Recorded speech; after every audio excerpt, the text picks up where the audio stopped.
Всем ассаляму алейкум, дорогие друзья, добро пожаловать на наш канал, подпишитесь и не забудьте ставить лайки, спасибо, брат. Сегодня мы собрали для вас, мои дорогие подписчики, самые свежие новости ММА Таджикистана. Таджик в весе. Муин Гафуров, 17-4, прошел официальную процедуру взвешивания и встретился в Стердауне с бразилец Диего Сильвой, 15-7. Уже завтра наш боец поборется за титул чемпиона Legacy Fighting Alliance в легчайшем весе, в главном бою-ивенте LAV 144. В случае победы в данном поединке, наш боец может получить контракт от UFC. Турнир пройдет на арене Sanford Pentagon в Южной Дакоте. 15 октября, начало турнира, 2 часа ровно Таджикистан, 18 часов ровно Америков и 12 часов ровно Россия. Прямой эфир боя можно будет смотреть.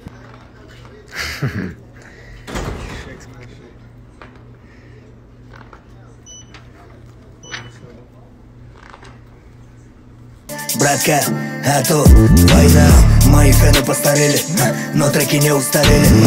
Так что, братка, слушай хип-хап, Таджикистан бабеш, пока живы будем петь.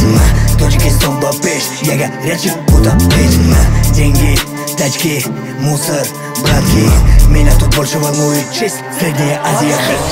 Хуни, сумуни, хадам, Таджикистани, но сырых и срабуруда.